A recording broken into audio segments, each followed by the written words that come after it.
Olá, pessoal, tudo bem? A gente vai dar início hoje à nossa quarta semana, né? Essa, então, é a nossa última semana desse PET. A partir da semana que vem, nós vamos utilizar o PET volume 2. Então, nós vamos enviar para vocês essa semana ainda, ou comecinho da semana que vem, o PET 2, o volume 2, tá? Como a gente está na última semana desse PET, eu vou dar um prazo maior nos exercícios, mas lá no final do vídeo eu vou explicar como que vai ser esses exercícios e qual o prazo, tá certo? Bom, nessa semana 4, nós vamos continuar falando de urbanização, sobre planejamento urbano, loteamentos, condomínios fechados e alguns serviços urbanos, certo? Então, nós vamos começar a falar sobre o preço do solo urbano. Então, uma reflexão para vocês, já que não tem como eu fazer a pergunta, né? Já que a gente está nessa distância.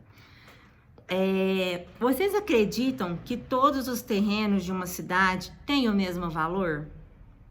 Então, refletem um pouquinho. Vocês acreditam? Vocês acreditam que um terreno do centro tem o mesmo valor de um terreno da periferia? Né? Não tem. Se enganou porque em áreas de boa... Vocês se enganaram, quem falou que refletiu que tem. Então, se enganou. Áreas de boa localização, né, como no centro, são terrenos que têm um valor maior porque concentram maior quantidade de infraestrutura, maiores mercados consumidores. Então, são terrenos mais caros, tá? Então, a matriz da igreja, né? A gente encontra mais opções, né, de infraestrutura em lugares de boa localização. Por isso que nesses lugares o terreno é mais caro, certo? Nas cidades, né, o lote de um terreno, ele tem seu valor determinado pelo que consta no seu entorno. Então, se eu tiver ao redor do meu terreno, né, uma periferia ou um lixão, né, ou uma rede de tratamento de esgoto, algo desse tipo, o meu terreno ele vai ser desvalorizado por conta desses problemas. Agora, se ao entorno do meu terreno eu tiver praças, eu tiver infraestrutura de transporte, infraestrutura de comunicação, tiver boa localização de grandes lojas, o meu terreno ele vai ser valorizado, tá? Então, uma pequena área na região de negócios de uma metrópole, ela pode custar muito mais do que um grande lote na periferia. Então, às vezes eu posso ter um terreno enorme na periferia. Ele vai valer bem menos, né? Bem menos, né? Ele vai valer menos do que um apartamento na Avenida Paulista, em São Paulo, certo? Que lá é o ponto, né, financeiro da cidade de São Paulo, certo? Uma justificativa é que nas metrópoles oferecem serviços e bens de consumo mais diversificados e mais sofisticados. Então, se uma pessoa, né, ela for optar por comprar esse grande lote na periferia, se ela tiver uma escolha, né, de comprar o grande lote na periferia ou um pequeno apartamento confortável, né, mas que lá na Avenida Paulista, em São Paulo, ela vai optar por lá, porque lá ela tem vários tipos de transporte, vários tipos de comunicação, de comércios diversificados, centros financeiros diversificados, certo? E isso causa um problema chamado segregação espacial, que também é chamado de segregação socioespacial. Então, o que é isso? Refere-se à periferização ou marginalização ou até favelização de determinadas pessoas ou grupos sociais por fatores econômicos, culturais, históricos e até mesmo raciais no espaço de uma cidade. Então, isso meio que vai separando, essa segregação é separar, né, aquelas pessoas que elas tem uma quantidade, ela tem uma cultura diferente, ela tem fatores econômicos diferentes, raça diferente, ela vai separar, né? Ela vai marginalizar essa pessoa, né? Por exemplo, as favelas no Rio de Janeiro, elas surgiram desde a época da coroa portuguesa, em que a coroa portuguesa fazia do centro do Rio de Janeiro uma cópia de Paris. Então, quem morava no centro do Rio de Janeiro era só pessoas da corte. E as outras pessoas, eles meio que varriam, sabe quando você vai sujeira para fora do tapete? Meio que varria as pessoas, né? É até ruim de falar, mas eles colocavam as pessoas para fora disso, para quem chegasse na cidade do Rio de Janeiro, visse apenas a beleza que era. Então, essa segregação socioespacial ou segregação espacial é feita, formada através disso, tá? Então, as pessoas que não têm essa condição econômica, que não têm uma condição histórica, que não têm uma cultura, elas meio que vão jogando para a periferia, certo? Isso acontece em grandes cidades, né? Em pequenas e médias, pequenas cidades a gente não encontra isso, mas grandes cidades, né? Por exemplo, cidade de São Paulo, Rio de Janeiro, a gente vê que isso acontece. Tanto é que a gente tem enormes favelas lá, né? Exemplo aqui no Brasil é a formação de favelas, né? Como eu falei para vocês, que são habitações em áreas irregulares ou também cortiços, né? E também áreas de invasão, que as pessoas invadem prédio abandonado, casa abandonada para morar. A segregação urbana, ela é representada pela segregação socioespacial. Ela está quase sempre relacionada ao processo de divisão de lutas de classe, em que a população mais pobre tende a residir em áreas mais afastadas e menos acessíveis aos grandes centros urbanos. Então, a segregação social, ela está ligada à segregação urbana, né? Uma está ligada à outra.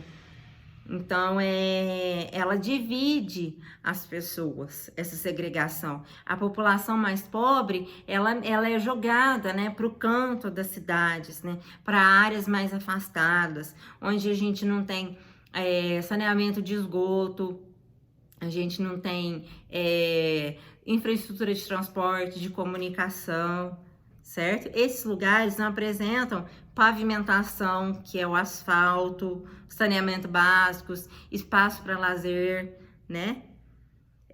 Os espaços mais caros e valorizados são os do centro, como eu falei para vocês.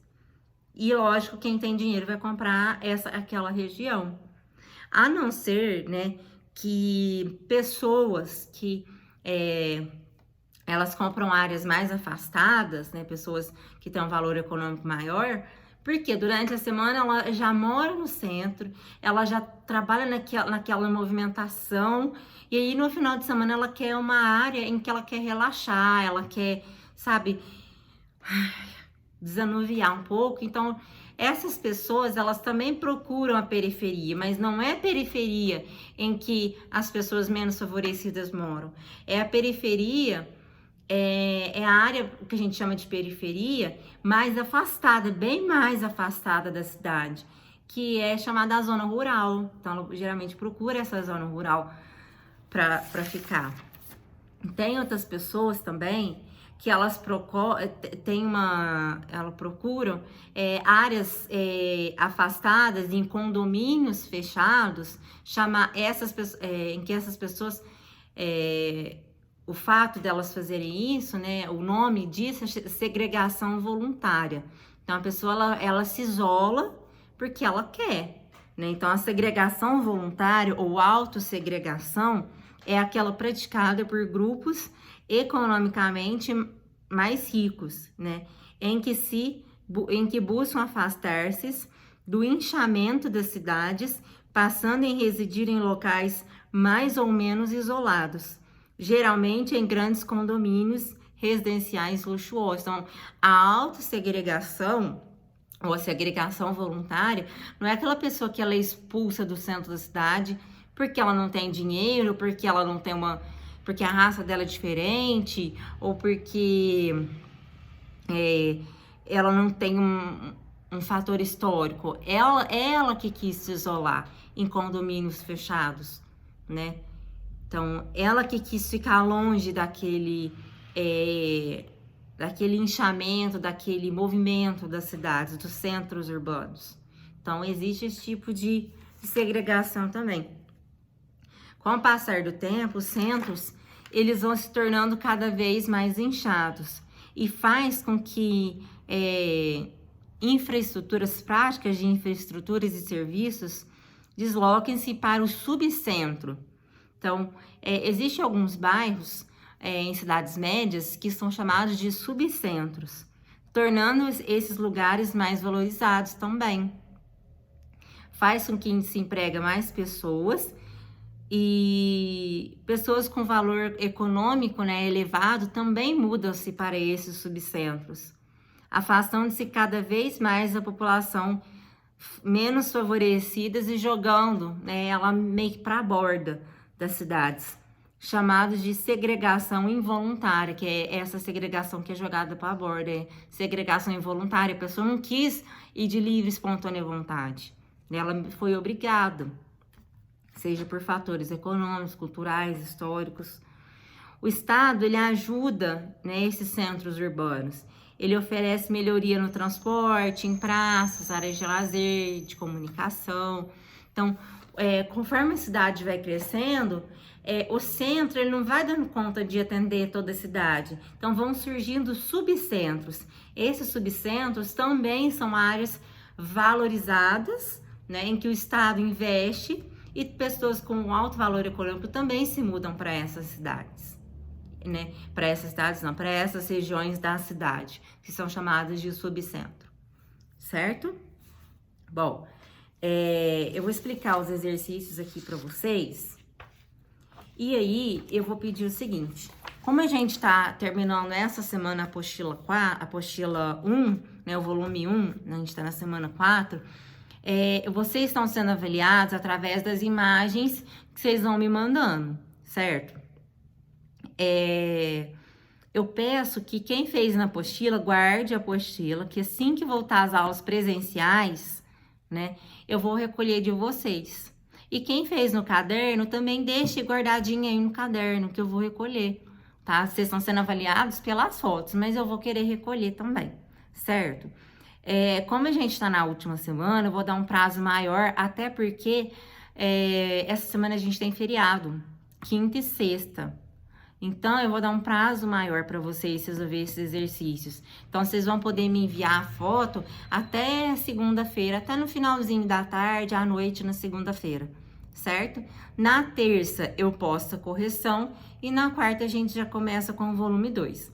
Eu acredito que essa semana, ou começo da semana que vem, vocês já vão receber o volume 2 da apostila, certo?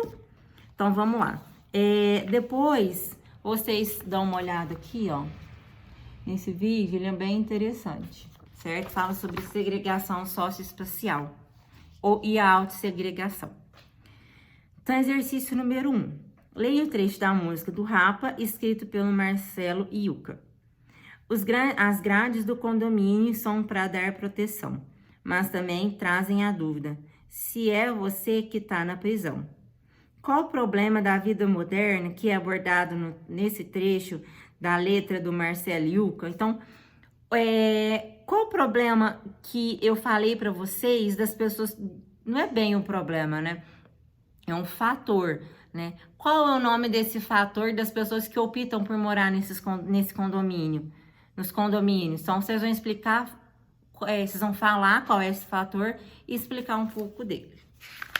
Eu falei aí, explicando para vocês o vídeo. 2, na página 79. Analise o cartoon. Então, a gente tem aqui, né, o cartoon, certo?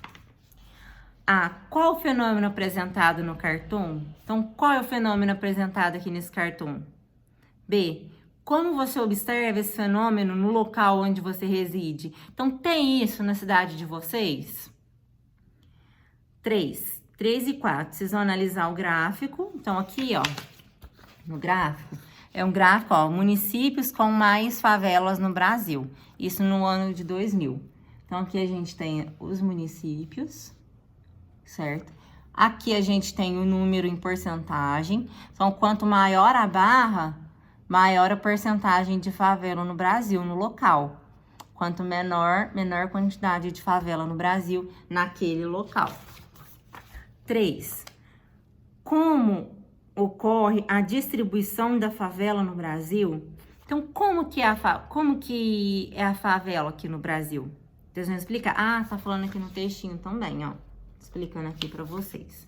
Ela é bem distribuída, ela não é, essas favelas. 4. Quais são as ações que poderiam ser feitas pelo poder público para melhorar a realidade dessas favelas, dessas comunidades? Então, o que o governo poderia fazer para melhorar essas comunidades? 5.